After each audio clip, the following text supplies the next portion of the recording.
Okay, so we are going to react to Yuji versus Denji, Jujutsu Kaisen versus Chainsaw Man.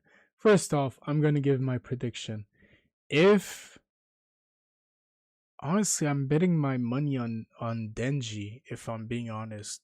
As for Yuji, there is the modular one, but we don't really know like the full extent of his power. Even including the modular version, I'd probably still put my money on Denji. I'm not gonna lie to you.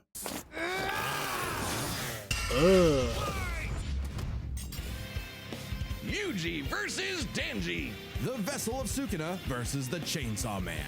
He's Yeah. Wiz and I'm Boomstick. And it's our job to analyze their weapons, armor, and skills to find out who would win a death battle.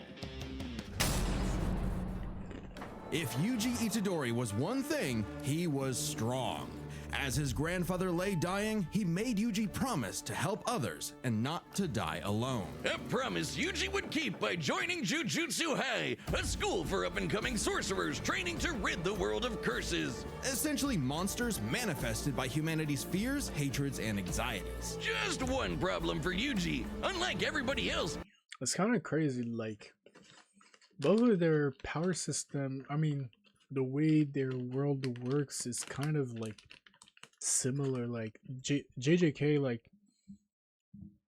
based on negative thoughts, like it creates curses. With Chainsaw Man, like based on your fears on something, it creates like also a demon. he didn't have a magical curse technique. Oh no, he had something way worse. After consuming a cursed finger, like a literal finger, Yuji became possessed by its original owner, the King of Curses, Ryomen Sukuna, the most powerful sorcerer in history. And Yuji's willpower was the only thing holding Sukuna back from controlling his body, killing everything in sight, and taking over the world. So Yuji got to know his surly new roommate, and perhaps one day he would show him a kinder, gentler path. A classic shonen hero's journey if I've ever heard one. Yuji would track down and nosh on the rest of Sukuna's cursed fingers before they caused any more trouble. Fulfilling his late grandfather's wish to use his strength in service of others, surrounded by friends. Helps that he's getting a first-rate education No, from the no, strongest no. sorcerer alive today, Gojo. They're baiting Gojo would you. teach Yuji to harness and manipulate the absolutely absurd amount of cursed energy he inherited from Sukuna. Cursed energy is basically like evil ki, and Yuji can use it to see invisible curses and enhance his already superhuman strength and martial arts skills he learned from his gramps, making him a monster in close quarters combat. Yuji knows Taido, a Japanese martial art derived from Okinawan karate. It focuses on agility and flexibility with the inclusion of spins, twists, tumbles, drops, rolls, and fleet footwork. Which he combines with jujutsu techniques like Divergent Fist. Yuji strikes an enemy so fast that his cursed energy takes a second to catch up, hitting his opponent twice and messing up their rhythm. By perfecting that timing and applying cursed energy within 1 microsecond of a hit, Yuji can achieve the Black Flash, increasing the power of his hit by a factor of 2.5. A feat that would require reaction speeds nearly 1,000 times faster than sound. It's basically impossible to do at will. You're so in the zone when you pull it off that it fully restores your cursed energy and boosts your output to 120%.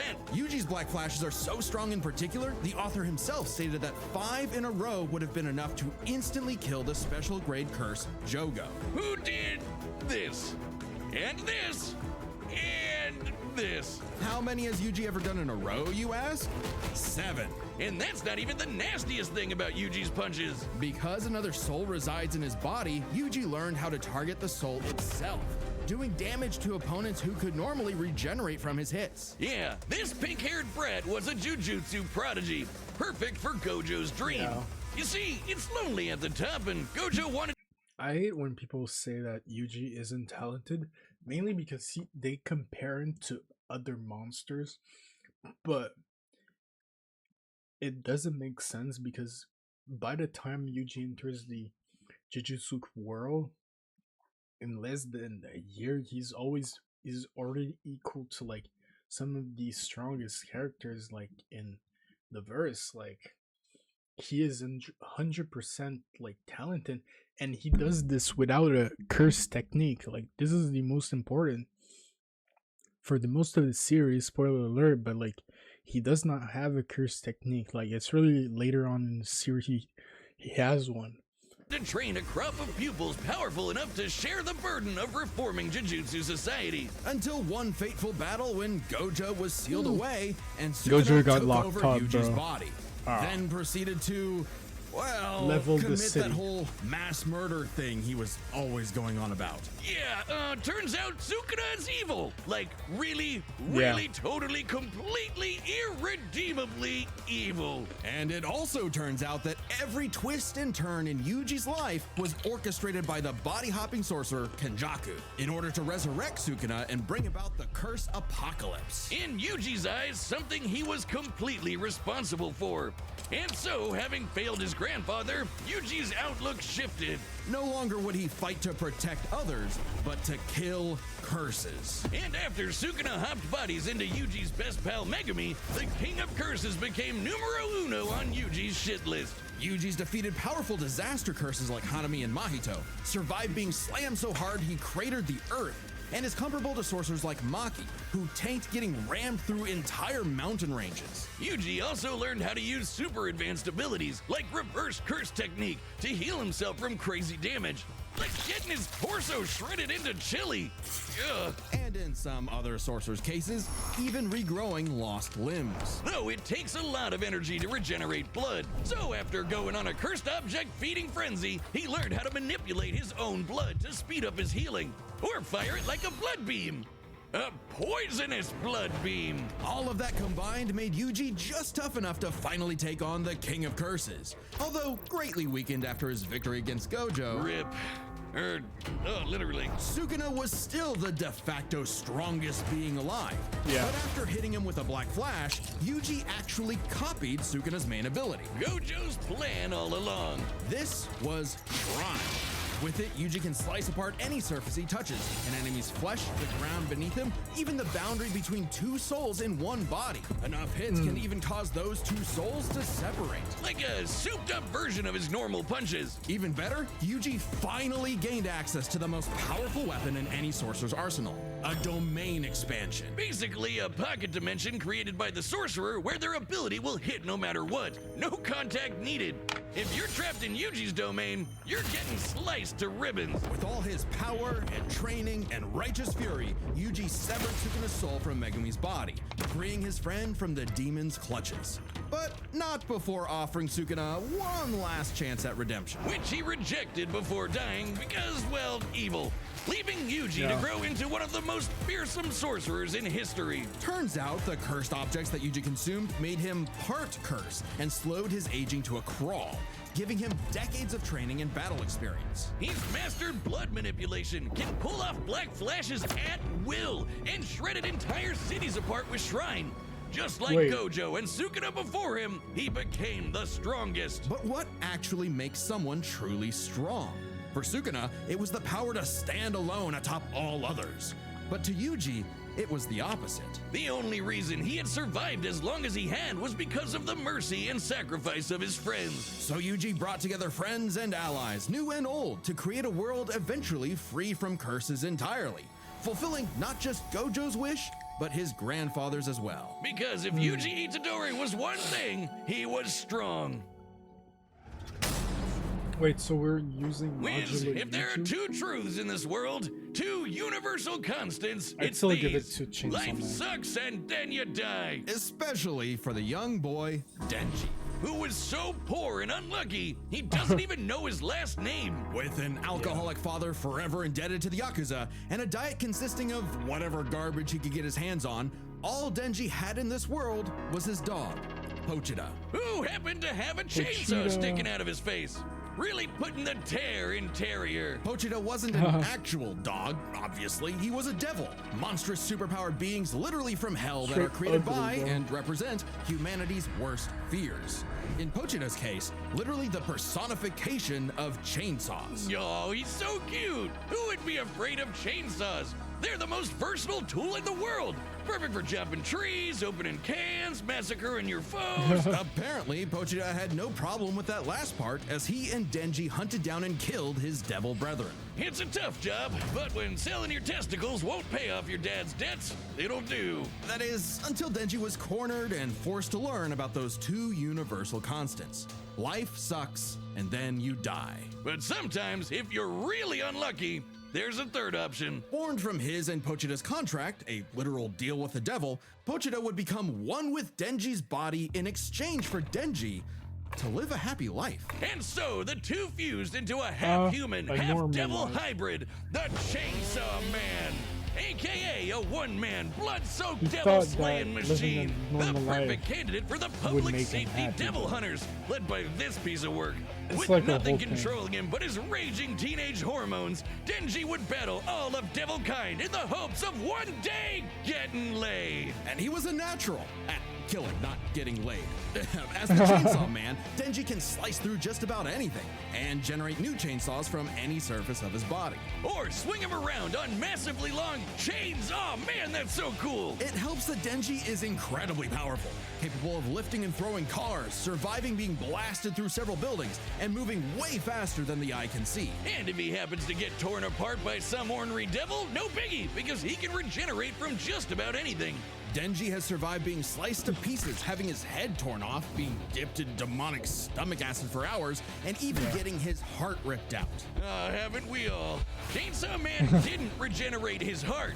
Oh no, his heart regenerated a Chainsaw Man. Even separating Denji and Pochita won't stop them. When Denji was stuck in this alternate dimension, he and Pochita still possessed a metaphysical connection. With their stomachs. While his healing factor can be overtaxed, all he needs to do is drink some blood and he's back to full health. And considering that chainsawing devils apart is basically an infinite blood exploit, he almost never runs out, only limited by the violence-induced psychotic frenzy he enters in combat. Well, he's not actually crazy. Denji might be, okay, definitely is an under-socialized moron led by his dick, but he's surprisingly clever in combat. Almost always thinking outside the box and coming up with so dumb they're brilliant strategies to take on devils that should be too strong for him. In short, Denji was the perfect soldier and was rewarded for his efforts with something that began to resemble a happy life.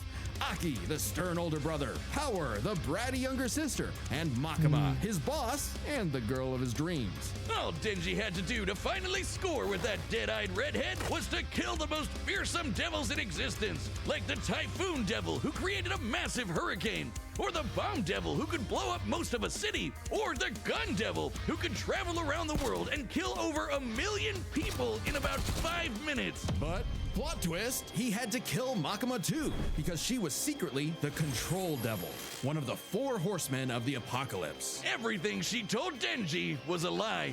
The happy life he created, the family he Part made, one was all of it crazy. was designed to be torn down. All with one goal, to force Denji to break his contract with Pochita and become her servant. Order 66ing every devil she didn't like. But when Denji did break, Pochita took over. Now, Pochi might look cute and cuddly, but the Chainsaw Devil is one of the strongest and scariest dudes in the universe, capable of tearing through hordes of devil hybrids like nothing. More than enough to give Denji his opening to beat Makima by cutting her up into sashimi and eating her whole. A very similar solution to the Chainsaw Devil's most powerful ability. Anything. Yeah, I mean, it was like, it was technically a loophole on, like, how to kill Makima. Mainly because, like, you can't really kill her, like, through a traditional way or she'll just come back. Pochita Eats gets deleted from existence. Yeah, like it never happened in the first place. World War II? Gone. AIDS? Nada. Nuclear frickin' bombs? A light tasty afternoon snack, thank you very much. Forgive me, chainsaws. I knew not your power. He also ate the Death Devil. Yes, Denji ate death, which means no one on Earth could die. Oh, you think that's messed up? Let's talk about his next romance, Asa. A sweet, shy, awkward girl, perhaps Denji's one true love, except for the fact that she shares a body with Makima's sister, Yoru, the War Devil. Who herself is in love with the greatest warmonger of them all, the United States of America. This was And crazy. Yoru was determined to use her love of the USA to drown the world in a The fact that the USA reinvented the nuclear weapons is actually crazy. ceaseless And kind of shows how like Japan or the rest of the world kind of sees USA. hurricane of blood. Denji, buddy, you ever considered maybe switching to guys or something? Because every single woman you meet has tried It's to crazy. kill you. It was in Denji's climactic battle with the War Devil that his and Pochita's bond finally matured, giving Denji full control of the Chainsaw Devil's power. A kind of Denji man, I guess. Which he used to kick the War Devil's ass. And she was no joke, strong enough to shoot Denji, Pochita from across the globe with a near light speed 2-ton bullet from the goddamn Statue of Liberty. Better yet, Yoru was so powerful, she turned Oregon into a sword. Yes, the state of Oregon. Crumple the entire landmass into a blade, fly it over to Japan, and swing it at Denji. And he matched its power. She also threw the American flag at him. The one on the moon. You know, the moon in space. In seconds. And he dodged it. With the whole world literally falling apart, Pochita realized that becoming Chainsaw Man made Denji's dream for a normal life impossible. Something Denji So was he always too stubborn and like- selfish to realize until it was too late. So Yeah. Pochita did what any good dog would do. Eat himself and erase the Chainsaw Devil from existence, creating a new world without him and leaving Denji just Denji. But maybe Denji all this man. time, Denji was enough. Being Chainsaw Man could not save his loved ones, but being Denji could. Because sure, life sucks and then yeah, you'll die. But while you're stuck The ending was not that great. in between, chasing your dreams with your buds can help make life worth living. The ending of Chainsaw Man. All Part right, the 2 was battle's about to pretty start. bad. But first, pitch calls are back. Yep. Hey, I'm Chad, the voice of Boomstick, and we've reopened Death Battle pitch calls on the Death Battle store. It's a way for you to meet with Ben and I, the creators of Death Battle, and pitch us your favorite matchup you've always wanted to see over a video call. That's right, a lot of the episodes we're working on right now are being made because of a pitch. But to give each pitch the time it needs, there is a limited number Yeah. available. So grab them quick before they're gone. Last time we sold out in just under an hour, which absolutely blew our minds. Death Battle pitches are available right now on our website, deathbattle.gg. It's kind of like our own private Patreon with a bunch of extra stuff in every episode of Death Battle ever. And if you're a website member, you get first dibs. First it'll be available to chroniclers, then archivists, and so on. Plus, members get a pretty sweet discount on the store, so it's a big deal. Let's get to the battle, but don't forget to grab your pitch at deathbattle.gg. That's pretty cool. All right, the combatants are set, and we've run the data through all possibilities. It's time for a death battle!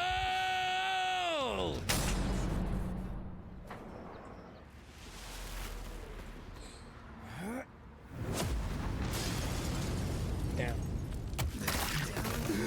Oh man. Oh no. You're fine. You're fine. This wasn't my fault.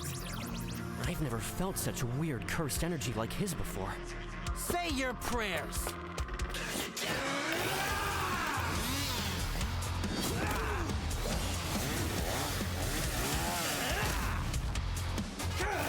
You're a chainsaw curse?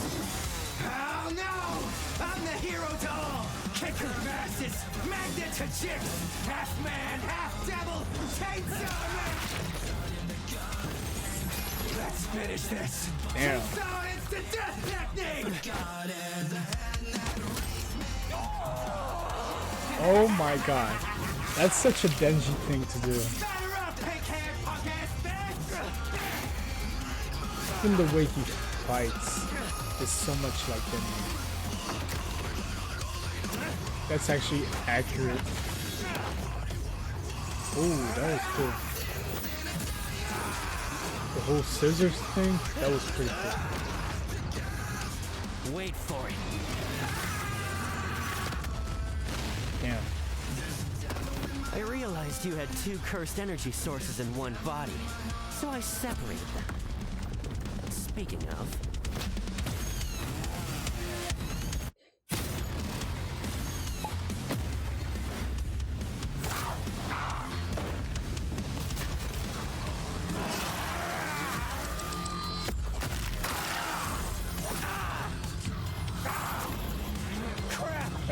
might not have been a good idea.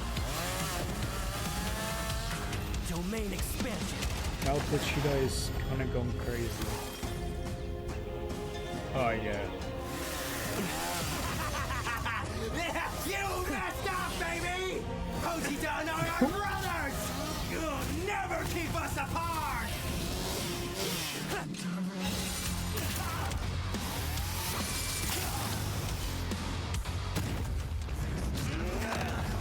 Damn. Domain expansion. Oh my god. This man fainted. Finally got you to stop moving! See? We can be smart too, huh? They really faked the domain.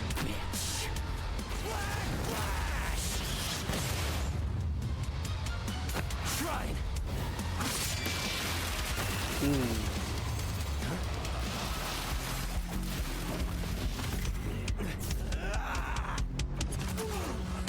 I ain't never seen Denji do this.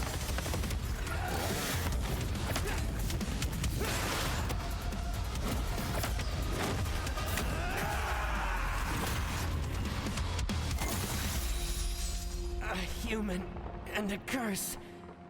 Brothers. You don't see that every day. Hey. That's All right, fire. Pochita. I wonder if that burger place is still open. Oh. KO! If Yuji Itadori was one thing, he was strong. Just not strong enough today. Let's break this down into 4 chapters: their speed, skill, abilities, Yeah. and power. First off, who was faster? Yuji's greatest speed feat is the Black Flash. In order to apply cursed energy within 1 microsecond of a strike, Yuji would have to move and react at over 900 times the speed of sound. Insanely fast. But remember that time Denji dodged that flag that Yoro Yeah, summoned that from was the crazy. moon? Pretty sure that's the one like that's over speed. 200,000 miles away? Considering Denji's position from start to impact, all while in the midst of a fast-paced battle, this must have happened in a matter of seconds. We'll lowball it and say 10, though it'd probably have to be faster to use against Denji in a fight. This means the flag must have been moving over 12% the speed of light. Over 100 times faster than the Black Flash. Now, Yuji has gotten significantly 12%. stronger since his adolescence, but we know for a fact that in Jujutsu Kaisen, relativistic speeds are something humanity has explicitly not yet achieved. So it's pretty Oh. clear that Denji takes speed. However, Yuji has made a career out of going That up is against true. enemies far out of his league by relying on his skill. And what a career it's been! He defeated the King of Curses all before he was even an adult, and he continued to train and master his jujutsu techniques for decades. Whereas Denji, while certainly a clever, unorthodox fighter, Yeah, would it's often like, get by he due kinda to his freestyles. sheer stubbornness and durability more than anything else. With Yuji's greater experience and martial arts combined, he was definitely the more skilled fighter. What wasn't as clear-cut Yeah. was who had the better abilities. Specifically, how well they can cut each other and how well they can heal from being cut. So I guess it's their cut ability. Both could survive pretty insane wounds, though Denji's devil healing factor was superior. The most Yuji has ever healed were some big slashes against his stomach. And while other similarly powerful sorcerers like Gojo could regenerate lost limbs, Denji Yeah. could regenerate almost all of his body from a single cord pull.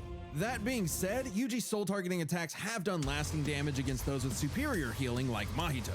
Not Yeah. just that, but literally splitting 2 souls apart. That's how he beat Sukuna, and he could potentially do the same thing to break apart Denji and Pochita. However, it's not so simple.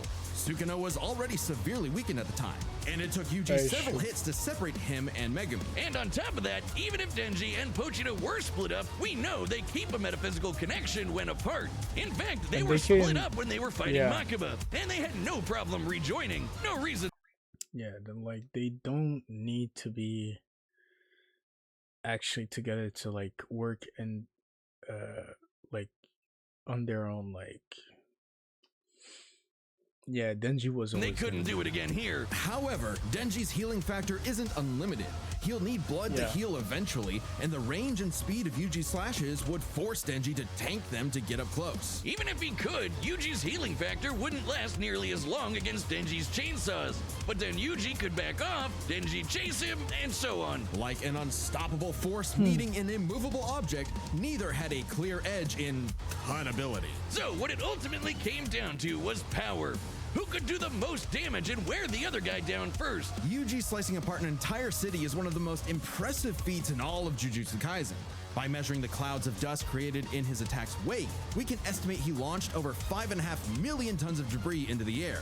That kind of force is equivalent to over 3 megatons of TNT, comparable to a hydrogen bomb. But unfortunately for Yuji, while he could cut apart a city, Denji was Oregon level. The state of Oregon is the 9th largest in the Union by total area, nearly 100,000 square miles. By estimating its volume, Yoru compressed a mass weighing over 750 trillion tons.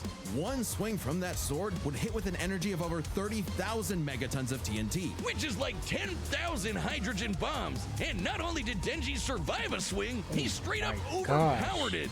That's insanely strong, but not inconsistent. Like the time Yoru fired that globe-spanning near-light-speed bullet from the Statue of Liberty. Sure, Yuji's citywide dismantle was done casually, but so was Yoru crumbling Oregon. Yuji's dismantles would need to be 1,000,000% stronger to do significant damage to Denji. Especially with Denji's OP healing factor too. Denji takes the final edge in power. All Denji needed was one good hit to finish the fight, and with his far greater speed, it was only a matter of time. What can I say, Yuji? Denji's just got that dog in him. The winner is... Honestly, I'm not mad at it. I mean, I prefer Denji over Yuji, so I'm actually quite happy.